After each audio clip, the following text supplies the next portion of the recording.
Prock was the guy who had very few problems in 2024, but he has two big ones right now, and they're sitting on the racetrack. One of them is his teammate in the peak Chevrolet Camaro of John Force Racing, driven by Jack Beckman.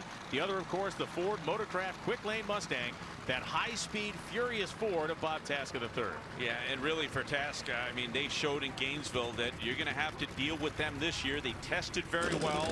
In one of the qualifying runs, they're knocking on the door of that 340-mile-an-hour run that Austin Prock was able to throw out and put on the table, and it was Tasca. Of course, he's going to argue that he was the first car to do it.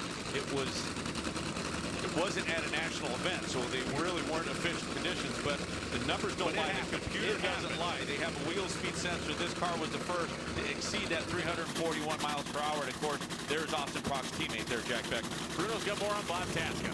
Well, spoken with Aaron Brooks from the Tasca team a moment ago, and he told me they came up to the lanes and ready to go 85, and they were using Austin Prock as the barometer. They said if they goes 89, 90, they're going to try and tip it and go 86 or 7. So what they decide to do, if they're seeing that 80 up on the board, who knows? Good intel there. Austin Prock was the scourge of the Nitro Funny Car category in 2024, and these two guys are looking to clean it up right now.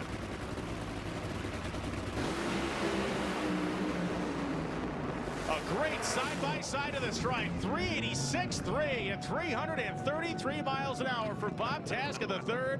They showed up and delivered on time. A 389 for Beckman. Well, that is great news, because that means that is a predictable machine, and they're going to make those changes more than likely with a series of controllers in the clutch management system.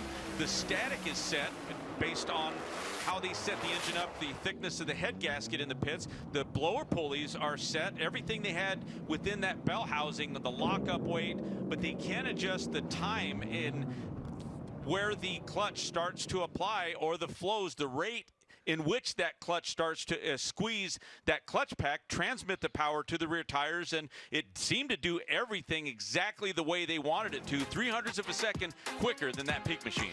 For Jack Beckman, that is good enough for a number 3 spot, as we can see Tasca, Prock, and Beckman leading the field.